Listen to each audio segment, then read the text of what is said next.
26শে জানুয়ারির second reception bride নিয়ে থাকলো এই ভিডিও। হ্যালো এভরিওয়ান, আমি মেকআপ আর্টিস্ট মৌশিল। আবার একটু নতুন ভিডিওতে তোমাদের অনেক অনেক স্বাগত। পুরো ভিডিওটা দেখতে থাকো, আশা করছি ভিডিওটা ভীষণ ভালো লাগবে। আগের ভিডিওতে তো বলেইছিলাম যে ফার্স্ট রিসেপশন ব্রাইডের ওখানে আমার 5টা মতো পার্টি মেকআপ ছিল।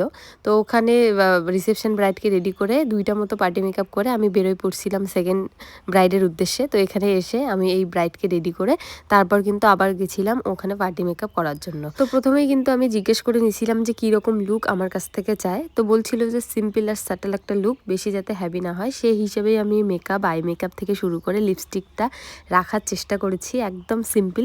তোমরা দেখে কিন্তু জানাবে যে এই মিষ্টি ব্রাইডকে তোমাদের কেমন লাগলো। হেয়ার স্টাইলটা একটু অন্যরকম করেছি, কেননা হেয়ারে এত পরিমাণে তেল দেওয়া ছিল যে অন্য কিছু করার আমার কোনো উপায় ছিল না। তো আমি বারবারই এটা কথা বলি যে তোমরা অবশ্যই হেয়ার ওয়াশটা করে রেখো, যাতে আমরা অন্যরকম হেয়ার স্টাইল ট্রাই করতে পারি।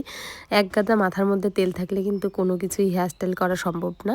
যাই হোক, বেশ সুন্দরই লাগছিল হেয়ার স্টাইলটা সামনের থেকে, এবং তোমরাও দেখে জানিও যে আজকের হেয়ার স্টাইলটা কেমন লাগলো। সাবেকিয়ানা একটু রাখার জন্য কিন্তু আমি ঘোমটা দিয়েছিলাম মাথার মধ্যে, বেশ সুন্দর লাগছিল দেখতে। কিন্তু এটা এখনকার সবাই ট্রেন্ড, সব রিসেপশন ব্রাইডগুলোই চায় যে আমার মানে ঘোমটা থাকুক। তো সেই হিসেবেই ঘোমটাটা দেওয়া, এবং কপালের ছোট্ট একটা কলকা করে দিয়েছি।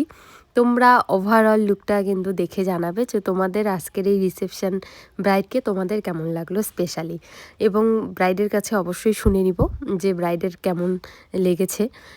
এবং তোমরা যারা যারা তোমাদের শুভ দিনে সাজতে চাও আমার সাথে একবার কন্ট্যাক্ট করে নিও। তো চলো শুনে নেই। হ্যাঁ, তো কেমন লাগলো রেডি হয়ে আমার কাছে? খুব সুন্দর, পছন্দ হয়েছে? হ্যাঁ, থ্যাংক ইউ, ওয়েলকাম। দেখি তাকাও ওইদিকে।